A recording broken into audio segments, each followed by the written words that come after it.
A good Thursday, everybody, and welcome to the Volquest Mailbag Podcast, Volquest.com and Volquest on the YouTube channel. Thank you for watching and subscribing to the Volquest YouTube channel. Go ahead and like this video as well. Let's get it up to 500 likes. Got a lot to get into. Some really good mailbag questions here on this Thursday revolving Tennessee recruiting, transfer portal, the spring semester, hoops, a little bit of baseball in there as well. But before we get into that, as we're welcomed by Brent Hubbs, Rob Lewis, and Matt Ray, I'm Eric Kane. Brent, wanted to ask you about the news that came down yesterday. It was Athletics Director Danny White, not just Josh Heupel getting paid, but Danny White gets an extension as well. That's right. And it's the Oprah mentality, right? You get a car, I get a car, you get some cash, you get cash. Don't, pass go and get a couple $100,000 or whatever. Danny White's obviously done a good job in 2 years. I think he inherited a pretty healthy department outside of football, but he's got football right. And when you get football right, everybody is making more money and everybody's happy. It's a very good contract for Danny White. I mean, a 6-year deal with a 5% rollover every year. It stays whole at 6 years. It never drops below 6 years. With that automatic rollover, he maxes out his bonuses at $300,000, $2.2 million with a 5% raise every year, guaranteed. The buyout, if Tennessee were to fire him without cause, they would owe him the entire contract with whatever number of years are going to be left over, which would be 5, right? Because he would be in the middle of that 6 years. So it would be 5 years times whatever his salary is at that point. And then if Danny White wanted to leave, he would owe the university 1 year of his salary, whatever he's making that particular year, unless Chancellor Plowman is not here, and it would be 50%. And I think that's Danny White's version and way of saying, look, we're in great alignment. And I don't know that we would have the same alignment if the Chancellor's not here. And so he's got himself an easier way to get out, or a cheaper way to get out, if you wanted to, if Chancellor Plowman were to leave and they brought in a chancellor who was not as gung-ho about athletics and not as supportive of athletics as she has been. But when things are going well, everybody gets paid, and that's been the case this week at the University of Tennessee. Yeah, no doubt. Tuesday it was Josh Heupel going from $5 million to $9 million through January 2029. On Wednesday it was Danny White going from $1.9 million to $2.2 million with a 5% raise each and every year of that rollover contract. A lot of money being dished out over at the University of Tennessee. All right, let's get into these mailbag questions. We'll start off with football. Leo's buddy. The current offensive linemen seem to love Glenn Ellerbe, and he seems like he's a good coach, but we can't seem to get any traction with an elite offensive lineman. Do any of the mods have an opinion on why that seems to be the case? Matt, if you want to lead us off here. Yeah, I wouldn't go as far as to not say that Tennessee hasn't been able to get any traction with a lead offensive lineman. They've had traction at times. There were points last summer where it felt like Lucas Simmons and Francis Mauigoa might have both, committed to Tennessee. It's more of, being able to close the deal. And I think some of those are unique circumstances, even looking back to a guy like Stanton Ramil, who Tennessee had good dialogue with throughout that recruiting cycle. But everyone sees him as a guy that, is from the South. He's at Thompson there in Alabama, wins a few state titles. So why is he going to Michigan State? But the backstory there is he's spent, 16 years up north, from upper New York. He loved it up there, and that's where he wanted to be. He had an opportunity to go back up there, and it all, unfolded for him at Michigan State. So, I don't think it's a lack of getting traction. I think it's just sometimes these are big time recruiting battles that are hard to win, and the ones that you want to be in. And I think Glenn Ellerbe has done a nice job of getting Tennessee involved in them, and has Tennessee involved in several again in the 2024 cycle. I think when you talk about offensive line coaches, they probably need help closing the door, with the exception of a couple of names that come to mind, right? I mean, Greg Atkins was he was a good one. And there was a guy who was an offensive line coach here who went on to become the head coach here and is in the Hall of Fame, and Philip Fulmer, who was a really good recruiter. Mike Berry was a pretty good recruiter. It was okay. I mean, Harry Heasted? Yeah, no. I mean, and so I think when Steve Marshall would be another one that I would throw into the category of not being an elite recruiter. I think when you balance out a staff, when you put a staff together, and that's changing a little bit with the portal and NIL and some of those types of things. But I think for years the thought process was running backs coach got to be an elite recruiter, right? Got to be a big time recruiter. For years, the tight ends coach was kind of an afterthought and a recruiter. That position's changed a little bit. Receivers coach needs to be able to recruit. you're willing to give up a little bit of a recruiter with your offensive line coach because it's such a technical and developmental position. So if you're sitting there going, great recruiter, okay offensive line coach, great offensive line coach, okay recruiter, you're going to take the great offensive line coach because you have to develop in that spot so much. I'm not saying Glenn Ellerby's a bad recruiter because he's not a bad recruiter, but I think for Tennessee to close out at that offensive line position, Matt, I think it's going to require everybody to help them close that out instead of just being the one closer, instead of Glenn Ellerby just being the hammer that goes into a home and closes things out. I may be wrong there, but that's kind of my feeling about the offensive line position, Matt. Yeah, no, I mean, I think I agree with you. And you even look at Sham Umarov. That was a guy Tennessee evowed and loved.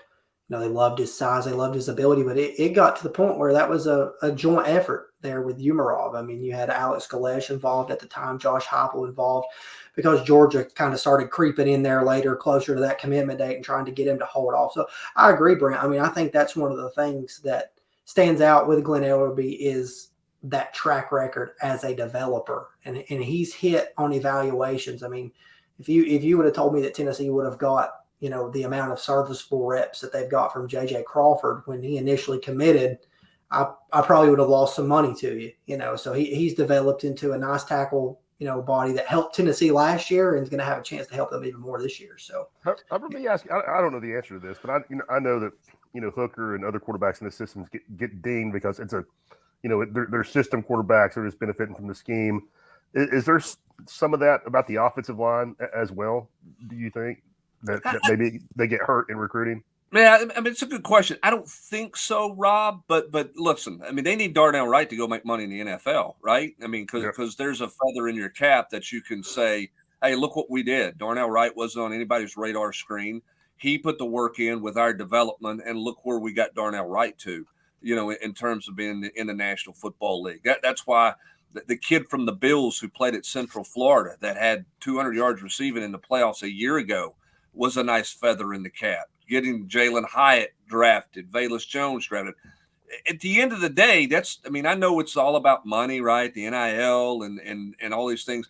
Guys are looking at who's going to the league, right? Who's developing them the opportunity to go and make long-term money is ultimately what guys are looking at in all sports, not just football, but I think college basketball falls into that category as well.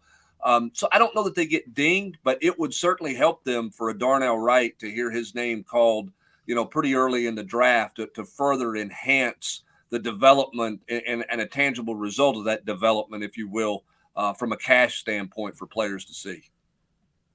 Got a couple here from Vulcan. We'll start off with Hoops. Rob, do you guys think that this team, with their length and defensive versatility, are better suited to make a longer tournament run than any of Coach Barnes' teams since Grant and Admiral were on the floor? I mean, I don't know that. Oh, better suited than since Grant and Admiral? Yeah, yes. I mean, yes.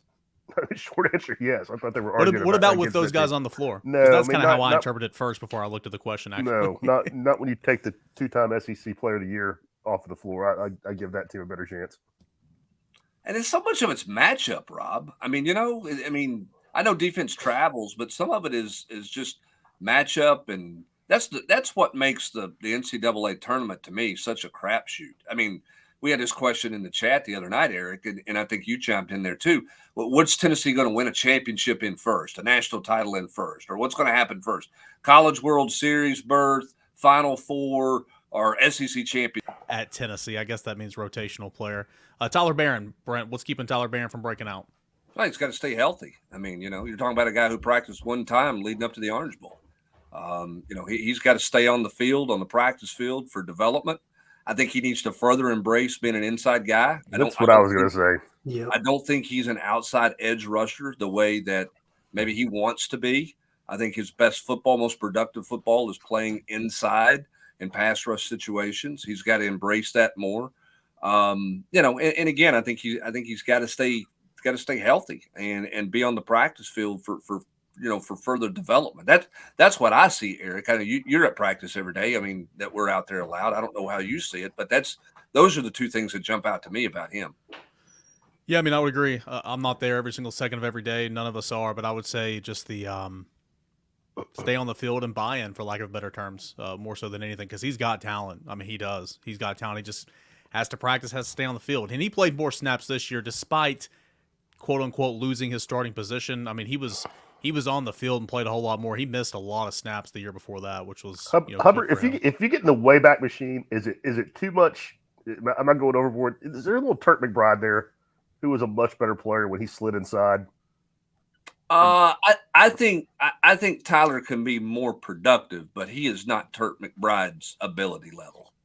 Turk McBride was more bendable and fluid, if you will, than you think at a guy that size. That's why he played in the National Football League for a while. I just, and he was a bigger guy. Turk McBride was an undervalued player at Tennessee. The other thing Turk McBride had to him that Tyler could learn from, he was a tough son of a gun.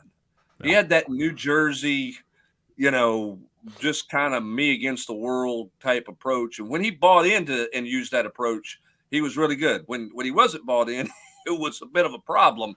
But Turk McBride was. But yes, to your premise of the point, better inside player than outside player, and certainly Turk McBride was a much better inside player than outside guy. And with Tyler, you see spurts of that, right? I mean, the Pittsburgh game, he was all over the place. The Missouri game, he was all over the place. I'll say this for Tyler Barron. If it does click, for him, he'll be a dangerous player. I mean, he's got all the ability in the world, but to the poster's point, I mean, there's not really been a true breakout, consistent year for him so far in his Tennessee career. Let's go to Z Vols. Do you expect the developments of the defense and the additions through the portal and high school to offset the drop-off in offensive production, Matt? I'm sure Tennessee's going to say, well, what offensive drop-off? We don't plan on dropping off anywhere in that regard. Yeah, I mean, that's what I was about to say. We'll see where the offense is. How hard is it to replicate a number one offense again?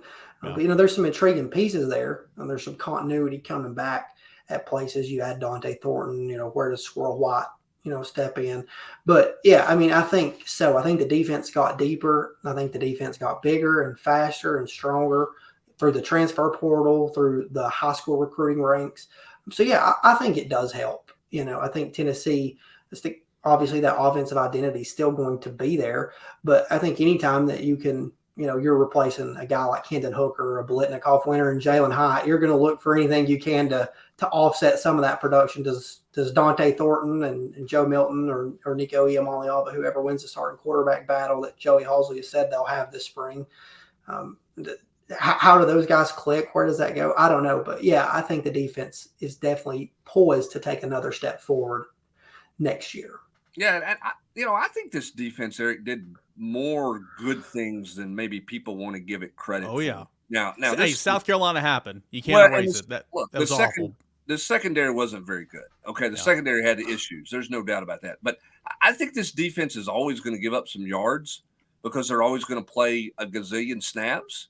Yep. So I think we live in a world where throwing for 400 yards doesn't automatically mean a win for an offense, Rob. And so it's going to be about red zone production for the defense and how do you do on third and medium, third and long when you have a chance to get on the field. And those are two areas where I think Tim Banks' defense made some really solid strides in year two. Perfect? No, not even close. But this program's not perfect. They haven't arrived either. But I think there was some nice growth in some different areas for this defense that probably doesn't get as much credit as it deserves because of the South Carolina game. Yeah, and Hubbard, I mean, to your point, I mean, I started. I mean, it's kind of dawned on me, this year because I do the matchup piece every week, so I'm looking at a ton of stats from everybody, and it did start to occur to me that you probably do need to look at Tennessee stat. You don't need to look at total yardage. You don't scoring is probably not. It's probably apples and oranges to a team that doesn't play like Tennessee. Like you talked about, third down defense. Red zone defense, I think, are the areas where you really look and kind of gauge what these guys are doing more than your traditional metrics, just because nobody plays offense like they do. And the TFL numbers were not as much as the year before, where they really shine, had like 103 or whatever. They were still up there, I want to say, in the 80s, maybe close to the 90s. And rush defense, I think it was. I don't have it pulled up in front of me. I think it was fourth in the league. So a good step in that right direction. I like this question here. This is from I Heart Vols. This quote comes from Bruce Feldman of The Athletic. Your best athletes end up on defense. It's always been, if you're not good enough to play D-line, you're going to play O-line. With offense, it's more mental and how they think and process. Question is, why have so few coaches, if any, since Philip Fulmer adopted this philosophy? Brent, Jeremy Pruitt adopted that philosophy for sure. Of course, look who hired him. I agree with a lot of that quote, but some of that quote I don't necessarily agree with. You got to have some athleticism in there to play offensive tackle nowadays. But Jeremy Pruitt definitely put some of his athletes on defense. Christian Charles, reason he's playing in the secondary right now. Alontae Taylor and Trayvon Flowers and Bryce, whatever his Bryce name is. Thompson. While they're playing in the secondary. That's what Pruitt did. Yeah, I think there's two things, Matt, that steps out to me. Rob, jump in here too as well. One, I think you have a shift in the game, and here's where the shift is from. Guys are developing with specialization, even at the middle school level, much less the high school level, with 7-on-7, with off-season training, all of those types of things. You don't see as many guys going both ways, right? You don't see as much of that happening anymore. Two, Matt, I think with the creation of the transfer portal, it's hard to tell a guy to move. I mean, would Jason Witten have stayed at Tennessee, or would he have gone to Virginia Tech with his brother when Philip Fulmer walked in and said, hey, you're no longer a defensive end, you're a tight end? I'm not saying he would have left, but he didn't embrace that move. He didn't love it. You know, I think it's harder to do that in this day and age than it is. But I also think you're recruiting more specialized player by position now than you did 10, 15 years ago with Philip Fulmer. Yeah, I think so too. And I think you have so many more chances to evaluate these guys now. So you're able to talk, these guys that do play both ways, like a Mike Matthews. Me personally, Mike Matthews is playing safety in my defense, but Tennessee's recruiting him as a wide receiver, and he can do both effectively. But they've had a chance to evaluate these guys so much more and talk that conversation with that guy, talk the conversations with those guys for so long. I think that goes into it as well. But yeah, I mean, I think to your point, it starts in 7-on-7. These guys, it never stops, and they start to focus on a position, probably feel a little bit better about a position, especially at the skill position, as they have success, and it becomes a specialty to them. Yeah, and here's the other thing too, right quick. I'll share this story, Rob. I was doing something with Coach Fulmer that's going to come out later in another month or so, a project we've been working on. And he told a story. We were talking about how kind of recruiting has changed and stuff. And he told this story. He said, Jamal Lewis told me after the fact, years later, I didn't know who Travis Henry was till I met him on the elevator in Gibbs Hall. Right? It's different. All these guys know each other. Right, Rob? I mean, so you're sitting there and a guy's not going to go be the fifth corner in a class knowing there's a good chance he gets moved to the other side of the ball, or the fourth receiver knowing he might get moved to the other side of the ball. I mean, these guys have a little more awareness of what the class looks like and what the roster looks like than it did 20 years ago. I'd be willing to bet you, Hubbard, those same two, where were Jamal and Travis were ranked in that class, if you took the same two running backs at those same two rankings, not only do they know who each other is, they probably know what 5 official visits they're taking, or what their top 5 is. Yep. Yeah, different world. Nashville 615 says Tennessee athletics is as healthy as it's ever been. What's been the most important thing? Is it just good coaching hires, administration getting on board and going all in? And what, in your opinion, was the lowest point over the last 10 to 15 years that made you question if Tennessee would compete in major sports again? Rob, you want to lead off? What was was it early Butch and Donnie Tyndall? They crossed paths for 1 year, if I'm not mistaken. 2014. I would say that was probably a pretty dark, bleak time. Yeah, that one's there for sure. I think part of it too, if you take it off of the field and off the court a little bit, it was the continuing revolving door at the chancellor position, with Jimmy Cheek and then Beverly Davenport and the revolving position at the president's spot. And I mean, again, we talked about it off the top. I mean, Danny White put a provision in his contract that says, hey, my buyout will be higher if I leave as long as Chancellor Plowman's here. That's a telling statement to the success and the health of the athletic department of how aligned they are. Okay. And I'll be honest with you, this place has not been aligned for a long time. And maybe that's the lowest point nobody talks about, Eric, because you don't see that. You don't feel that. There's not a scoreboard result of that. but when you can't get guys in school, right, you don't get the help that you need in recruiting. There's arguments over whose property is what on game day to who gets what profits, and all of these things go into place. Those things can really rip into the success of athletics on Tennessee's campus. And Tennessee right now has a chancellor and Dondi Plowman, who is as all in on athletics as Tennessee has been since Joe Johnson was the president here on Tennessee's campus. I don't know that anybody's been more all in that position since Joe Johnson was in the hallways. And you're seeing the dividends. I mean, look, out of state applications for freshman students, 38,000 this year, which was up 45% overall in terms of applications and admissions. I mean, by the way, I wasn't trying to get in, so I was hoping that it would be down 45%. Same here. I mean, that's how I know. I mean, I've got one that is a junior right now and one that's a high school senior, and I can promise you the difference in the level of interest in prospective students is light years. Yeah. And that's a 3-year difference in acceptance, and there were 3 times as many out-of-state applicants as in-state applicants this year, which is mind-boggling. And Hubbard, go ahead. Is it oversimplified to say this all started when Doug Dickey stepped down? And I think Mike Hamilton is a great human being. He was not the athletic rector that Doug Dickey was. No, I mean, I don't think there's any doubt that when and Coach Dickey had a really hard time getting basketball right. Okay, I mean, it didn't go well with basketball, but Doug had the alignment. If you're looking at a triangle, he had the alignment where Tennessee was in alignment with the league office. Tennessee was in alignment with the chancellor and the president, and Tennessee had a presence about them in all things. And I think they wandered through the jungle, the wilderness, the woods, the desert, whatever you want to call it, whatever landscape you want to give it. They were aimlessly wandering around because they lacked alignment. And I think that's why the low point was as long as the low point has been for Tennessee. Charles Entertainment Cheese says, does anyone think that Tennessee will have a 1,000-yard rusher next season, Matt?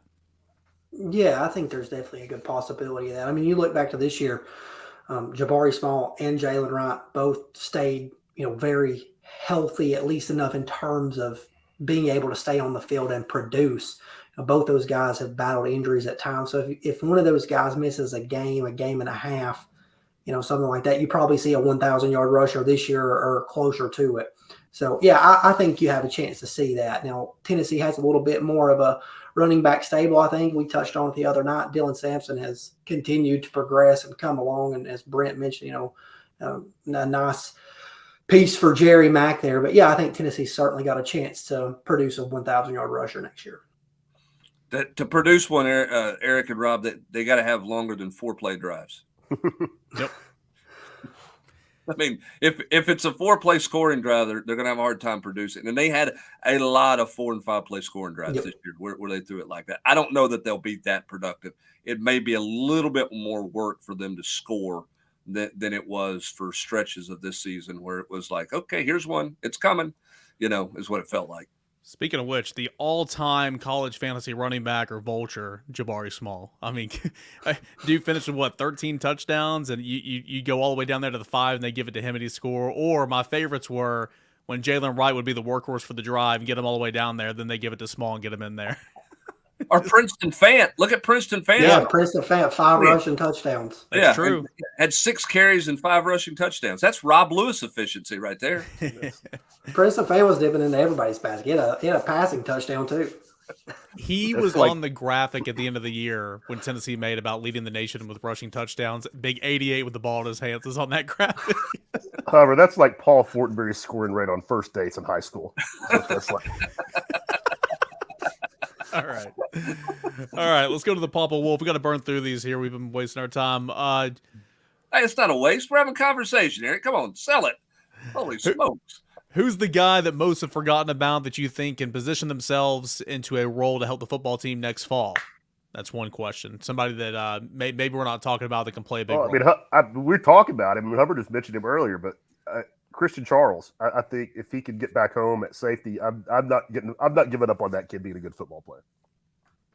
I'm gonna give you an off the wall one. I'm gonna go Caleb Perry at linebacker. Maybe not a starter, Matt, but Brian Jean-Marie likes to play, three linebackers, rotate a little bit.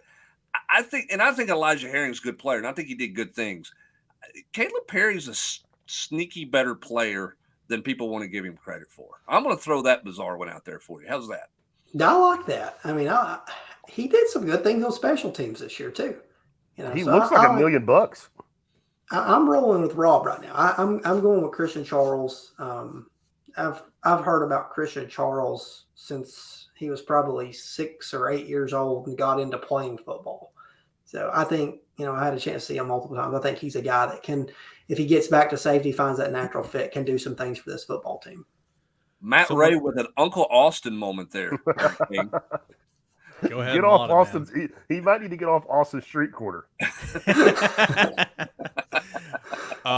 Last year, somebody asked this question, and I said Bryson Easton because I knew he was going to be in the rotation, and Rodney plays so many guys. I like that pick. I think it's a good pick for this year too. Yeah, I will go similar thinking with Brent. I'll say Elijah Herring though. I'll just do another linebacker there because they are going to play more than just those two guys. DJ Terry could find a fit too. Yeah. Mm-hmm. Other part of the question here for the Papa Wolf, what are your expectations for the floor for this baseball team this year? Omaha or bust, super regional, regionals, or SEC champions? Brent, I would say, the floor, I would say, the floor's got to be at least like regionals, right? I mean, there are teams that get to that's making the NCAA tournament, all right? You can still win the SEC tournament, make regionals or whatever. I've said it a couple of times. You got arms, you're going to be in a good spot. Tennessee brings back its starting rotation that are all Americans, mind you. You got depth in the bullpen. You have others who can swing in and start games if needed, like a Camden Sewell or a Halverson or a Bimby or somebody else. And I think that lineup, you're losing a lot, but you've also added some that I think are going to be great, like Griffin Merritt's, Maui Ahuna, some of those other ones. So I think the floor for me would be regionals, and maybe that's just too low, but this team obviously can go to Omaha, but when we're talking floor, absolute floor, I would say regionals. Yeah, how do they hit it? How do they hit it? They hit so many bombs last year. What is that? What do they look like offensively? What do they look like? How long does it take them to figure out what they are in the field, behind this pitching? But listen, there's not I don't know that there's a college football or college baseball program in the country, Eric, that would not be willing to trade pitching staffs with Tennessee right now. Yeah. And I know LSU's number one in the country, but I'm not sure anybody out there, if you said, hey, you want to swap staffs, that they wouldn't go, I like my guys, but I like that crew of guys there, because they're in a different place with a pitching staff than most people are in college baseball. Yeah, not just the starters too. You got depth in the back end of the bullpen now. Bringing on Andrew Lindsay. It's the Braves won 14 straight divisional titles. They didn't do it off the bats only, right? They had those arms, and so Tennessee's got arms. Let's go to West TN. Mike, how many wide receivers does Tennessee take in the 2024 cycle, and what happened to J.J. Harrell? Did another team jump in there, Matt? I think we touched on this a little, but I still think the number's 3. We'll see what kind of combination of guys they can get, but I think the number's 3. J.J. Harrell, I think when we first started talking about him, mentioned that he's a guy that I think his stock's going to soar going into the spring, and so far it has. He visited Tennessee, had a great visit, named them as leader, went to LSU, had a great visit, didn't come out calling them his leader, though. Those were the two teams that have been focusing on J.J. Harrell, but he decided that he talked with me a little bit about this. He might want to put that thing in his rear view and get this recruitment over with, at least for a little while. And he liked both those teams a lot and wanted to sit down with some family and try to make a decision. But then Alabama comes in with an offer. So, I think he's got plenty to evaluate. Ole Miss has tried to work their way back into the picture there. So he'll be in Oxford this weekend. He trains 7-on-7 with some former Ole Miss receivers. So he's got a lot to weigh out. I think that's the biggest thing for J.J. Harrell in terms of backing off of his commitment. And I think he's just a guy that's going to continue to blow up. He can do a lot of things really well. Let's stay with you, Matt. We'll get a couple more in here. Daniel Hellman wants to know, are we behind in the 24 class? Seems like Georgia, some other schools are well ahead. And what quarterbacks are seriously in it for the 2024 class? No, I don't think Tennessee's behind in the 2024 class. I think Tennessee's worked to build a good foundation in terms of what they're wanting to do in recruiting and evaluated a lot of guys that they're in a good spot for and will continue to be in a good spot for. I think Georgia and Alabama are always going to, grab some guys early that they feel confident in those avals in. That's something that, look at Tennessee. They got Jonathan Eccles in the boat last July. So, I think for Tennessee, the biggest thing is just continuing to build on that 11-win season and trying to, produce some results when it's into the spring. Eric, what was the second part of that question? Quarterbacks who are in play for 24. Yeah, so, Tennessee was out on the road last week and saw Jaden Davis and Jake Merklinger, and I still think right now those are the two guys. We've touched on that's a position that they're going to continue to evaluate. Davis is a battle. I think it's going to be harder to get him here with Nico a class ahead of him. And I don't think that speaks to him being afraid of the competition. I think he just knows there's other early opportunities for him. If he was to go to Michigan or Clemson, he could fall right in and potentially be the guy in a year or two. Merklinger, I think Tennessee's definitely going to get him back to campus in the spring. And he was really excited that the Tennessee staff made it out to his basketball game the other night. They were playing the number 1 team in the state, lost on a last-second shot. So he texted me after that to tell me again how excited that he was. So you can imagine losing that game, but still being excited enough to text somebody back, and say, hey, these guys were out here tonight, super excited about that. So I think right now those two are the real ones. They offered the kid that's committed to Texas Tech. We'll see what happens there. But I think right now Merklinger and Davis are the two real ones as they continue to evaluate the position. Well, this is from Sam Smith, 2233. With Texas not having anyone in the rotation over 6'10", could Tennessee go super small with Triple J and Phillips at the 4 and the 5? Never. Won't see that. They're not any smaller when they go, or they're not any bigger when they go Olivier and at the 5 and Josiah at the 4. But no, you're not going to see Julian at the 4, barring emergencies. This is for Matt or Brent, whoever wants to answer it. Should there be any surprises anticipated for signing day in February of 23? No, there's nothing out there. Tennessee is on to, in the words of Bill Belichick, they're on to 24, and they're on to 25. And 26. They're done in 23, unless there's a transfer that comes in.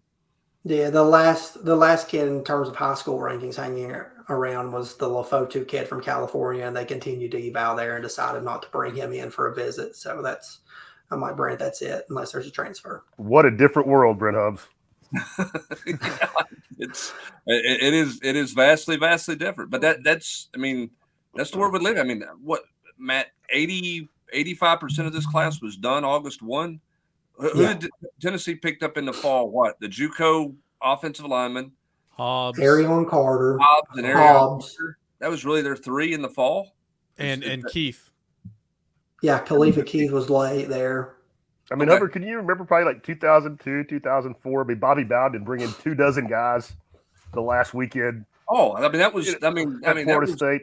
That was like Bobby Bowden's recruiting approach was like last call on a Friday night at the bar. And then that whole weekend, 10 minutes till closing time, and you look up, Florida State's got 22 prospects on campus for an official visit the last weekend, and they get 12. And 6 or 7 of them would be guys that we're tracking. It's Tennessee and Florida State. Right. That was his weekend, and Tennessee took the weekend ahead of the Martin Luther King holiday. And that was kind of Tennessee's big weekend. Florida State took the last weekend as their big weekend. And they were treating it like the old NCAA video games, Eric Kane. They were waiting until that last weekend, putting all 5,000 points on those guys and trying to lock down that commitment. That's exactly right. Last one, guys. Have any of you guys ever watched the show How I Met Your Mother? No. That stars Doogie Howser, right? Barney Simpson. But he's played by Doogie Howser, right? Neil Patrick Harris. Okay, that's Doogie Howser. Hubbard's right. It's Neil Patrick Harris. That was on after Who's the Boss came on, I think. No, Wonder Years. It came on before the Wonder Years came on. I think Matt, on did you ever Wednesday watch How I night. Met Your Mother? No. Come on, man. Great show, big following. Eric, Mr. would you Rocky go Top so far- Rowdy, is the it question of the podcast Is here, it the the Andy mailbag. Griffith of the 21st century? Hey, is the thank question. God we're away from Andy Griffith, right? Compare each member of the Volquest staff to the How I Met Your Mother staff. So since none of you guys know any of this, I'm just going to talk to myself here and to the listeners. Mr. Rocky Top Rowdy says Brent is Ted. I can see that, but Ted is also like really, really, really super hopeful. But I know the angle you were going at, which was like kind of down in the dumps, so I understand. Then I am not He's Ted. not Ted. But he's also like down in the dumps though, so He's I see what he's eliminated. saying.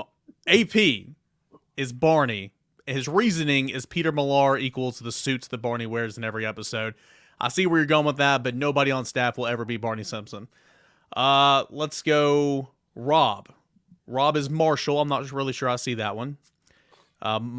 Kane is Sandy Rivers. I like that because I'm a talking head. Raimi is Robin. I don't quite understand that. This might be my favorite. Matt is Penny and Luke, which is Ted's kids that you never Two people. you never ever see, and they're only in the very beginning of each episode. So that was a nice effort there. Next week we'll do The Office because I have some on that. Have y'all seen The Office? I've not seen that show either. Brent is not Michael Scott, though. Brent is not Michael Scott. Brent's not Michael Scott, and AP is not Barney Stinson. That's just all I got to say, but I understand the Peter Millar suits. All right, we'll bring it to a close. Omar from The Wire. Not as much conversation generated there because none of you guys know the greatest show of all time, How I Met Your Mother, but I do appreciate that question. Appreciate all the questions in here for this edition of the Volquest Mailbag Podcast. Got a big weekend coming up. Of course, there's Tennessee and Texas coming up on Saturday. That's going to be a big one. And Matt, there'll be a Junior Day coming up. Any names you want to throw out there just real quick? I know you have a primer coming up later in the week, but this is setting up to be a pretty big day for Tennessee. Yeah, we'll have a primer coming up later in the week, but I think we touched on them on Sunday on the Rocky Top Rewind. For me, the two headliners right now that have confirmed are Jordan Marshall, the 4-star running back from Ohio, and Camarion Franklin, the highly rated defensive lineman from Mississippi. So we'll have a little bit more on Franklin later in the week too. Be sure to stay dialed in to Volquest.com for everything Tennessee Volunteers news, from contract extensions to basketball news to recruiting, football, baseball, everything else. That is Volquest.com. Appreciate you guys for watching us on YouTube, subscribing to the channel, and liking this video. For Brent Hubbs, Rob Lewis, Matt Ray, I'm Eric Kane. Enjoy the rest of your Thursday. Thanks for tuning in to the Volquest Mailbag Podcast.